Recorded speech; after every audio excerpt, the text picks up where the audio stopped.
When we talk about trauma, especially the kind that happens early in life, we often think of it as something loud, something obvious. But the truth is, trauma is quiet. It hides in the moments you were overlooked, dismissed, or made to feel like your feelings were too much. It's in the slammed doors, the long silences, the cold stares, and the subtle message that your needs were a burden.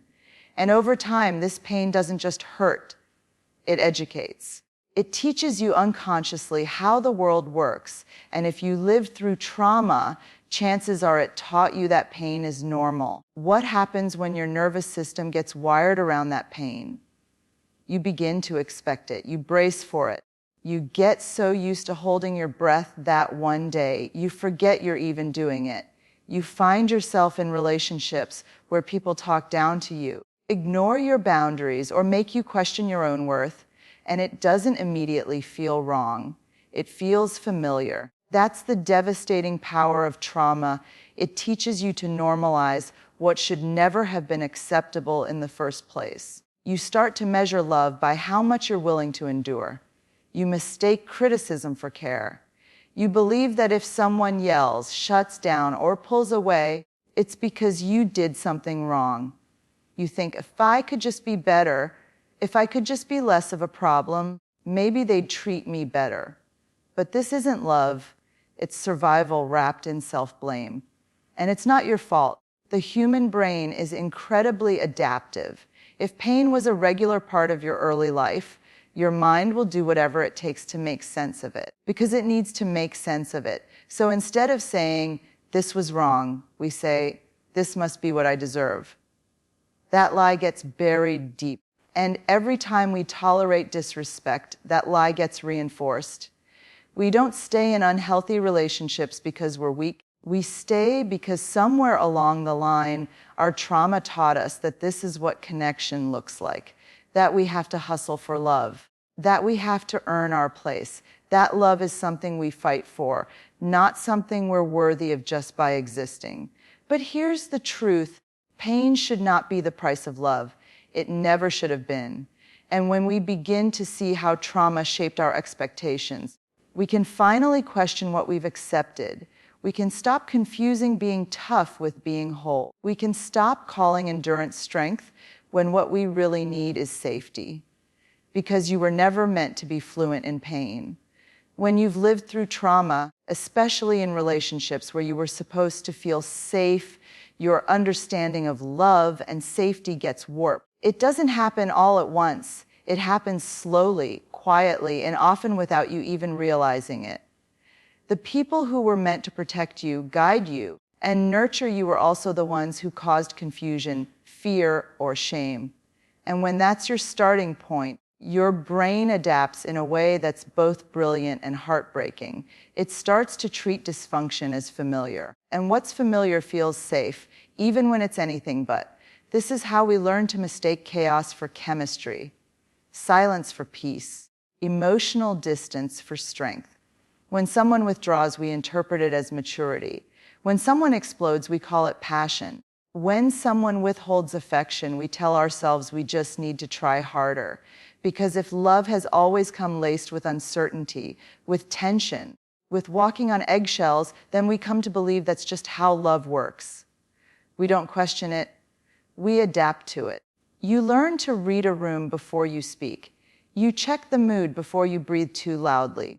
You try to be 3 steps ahead of someone else's emotional outburst, thinking maybe this time you'll dodge the pain. And when someone shows up in a way that's actually kind, steady, and respectful, it can feel off, too calm, too foreign.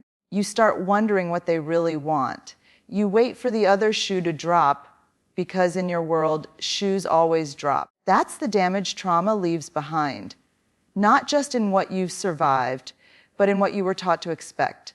Love becomes something unpredictable, conditional, earned. Safety becomes about managing someone else's mood, not standing confidently in your own. You end up living in reaction mode, always adjusting, always compromising, always trying to figure out how to be just enough to be okay.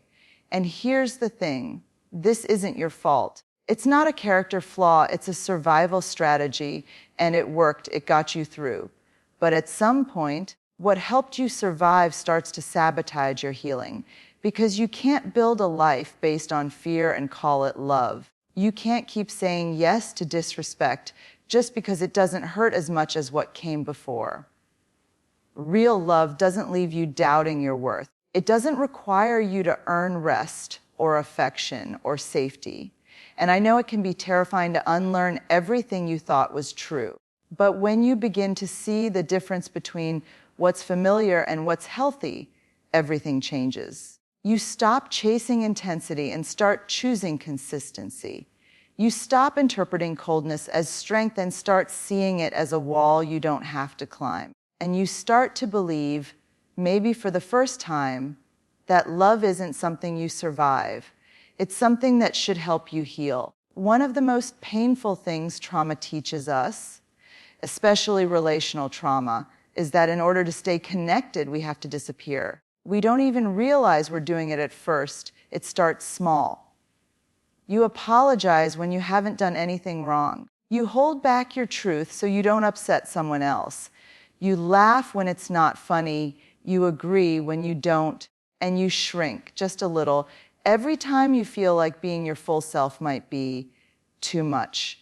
Over time, this becomes your default. Not because you're weak or passive or afraid of conflict, but because somewhere along the line, you learned that closeness came at the cost of authenticity, that the price of love was self-abandonment, that being needed was safer than being known.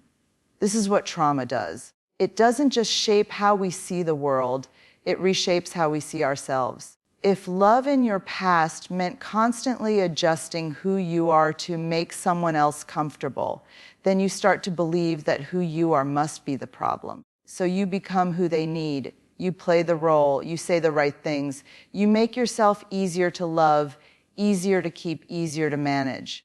But here's the thing, none of that is connection. It's performance, it's survival. And the more we perform, the more invisible we become. We lose our voice, we lose our boundaries. We lose the parts of us that make us feel alive.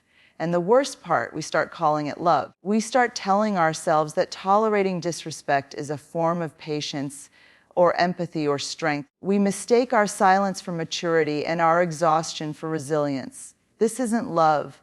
It's fear wearing love's face.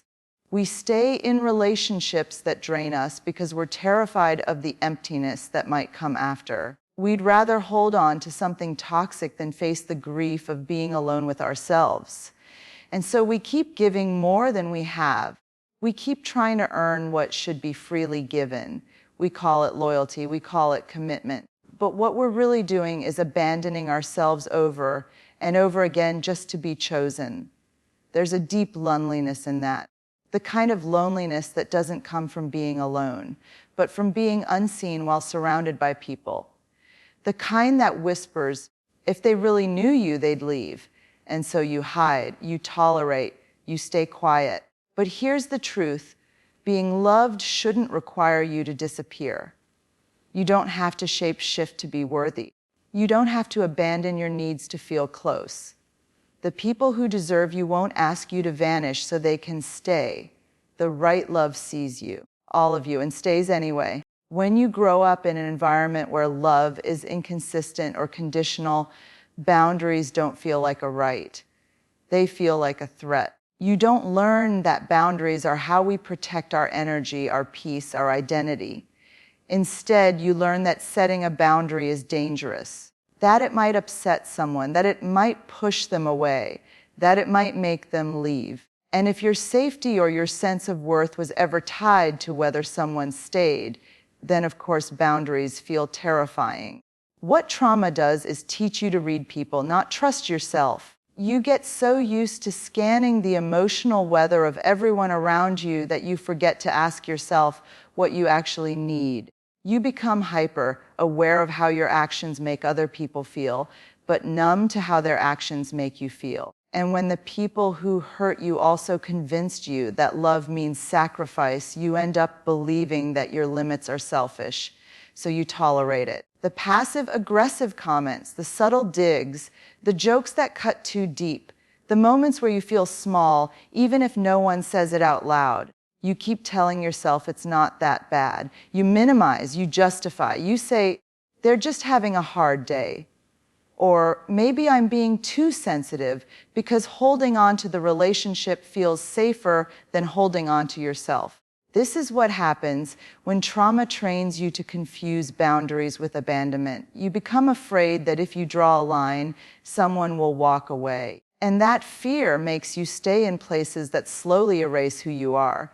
But here's the truth: boundaries are not walls, they are doors. They don't push people out, they show people how to come in. They're not about control or punishment, they're about clarity and safety. They say, this is what I need in order to stay connected without losing myself. It takes courage to say, I won't tolerate that.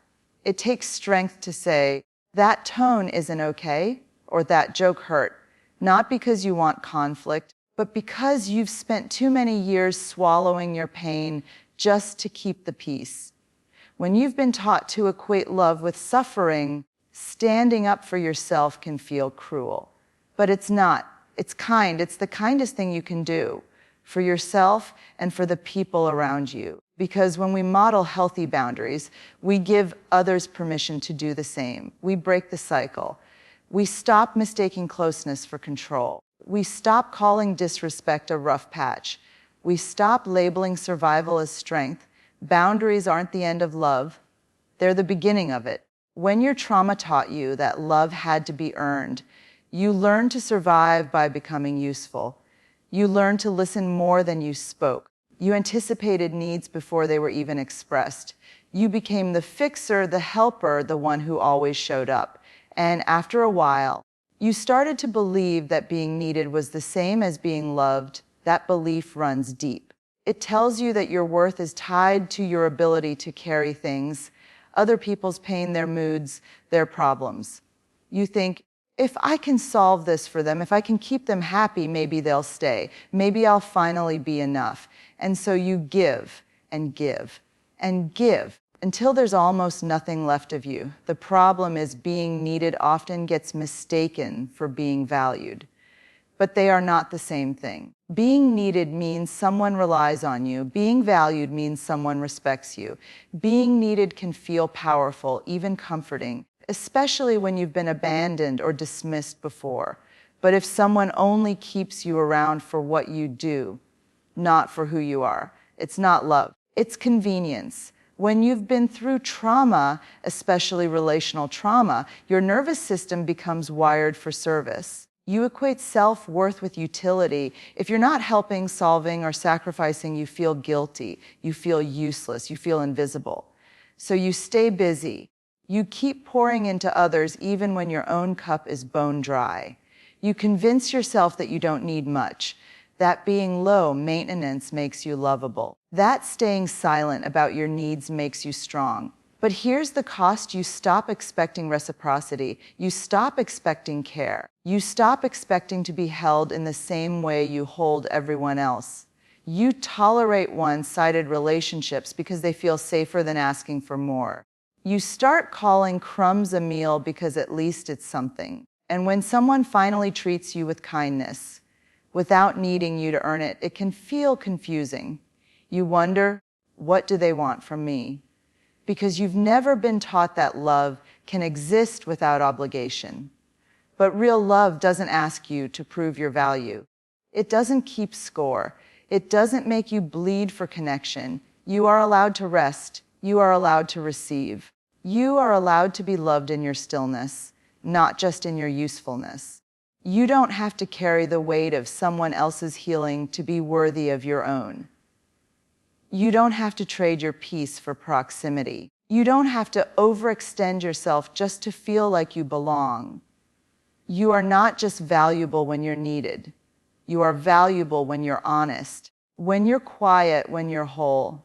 At some point in your healing, there's this quiet, almost imperceptible moment when the truth rises up through all the noise, and it says you were never meant to shrink to be safe. It's a powerful realization, and honestly, a terrifying one, because if you've spent your life making yourself smaller, quieter, easier, more accommodating, just to avoid conflict, abandonment, or pain, then the idea of taking up space can feel like a threat instead of a right. Trauma teaches us that it's safer to stay small. It tells us, don't speak up, don't push back, don't be too much. And when we internalize that, we don't just dim our light, we start to believe that the light itself is the problem.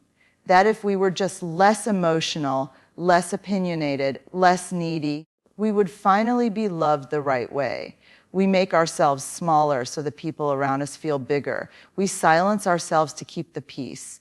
And in doing so, we disappear. And here's the heartbreaking part. We think that's strength. We think enduring mistreatment without reaction makes us mature. We think staying in uncomfortable spaces without complaint makes us good partners, good friends, good daughters, good sons. But it's not strength. It's fear. It's a nervous system that's still living in survival mode. And the thing about survival mode is that it doesn't leave room for authenticity. It just focuses on getting through. But healing teaches us something different. It teaches us to listen to the voice that trauma tried to silence, the one that says, I matter too. It's not loud at first, it's a whisper, but it's persistent. And if you get still enough, you'll hear it. You'll hear it every time you walk away from a situation that no longer honors you. You'll hear it when you finally say no without explaining yourself. You'll hear it when you realize that being alone is less painful than being unseen. We are not meant to spend our lives managing other people's comfort at the expense of our own truth. We are not meant to earn love through suffering or sacrifice. And the moment we start unlearning those patterns, we begin to reclaim ourselves piece by piece. We realize that our boundaries aren't weapons, they're invitations. We understand that our emotions aren't flaws, they're signals. And we finally see that our worth has never been negotiable, even when others couldn't recognize it. So yes, trauma may have taught you to shrink. But healing teaches you to stand, to take up space, to be seen without apology, to choose relationships that don't require you to abandon yourself in order to stay connected. Because you were never meant to live small just so others could feel big.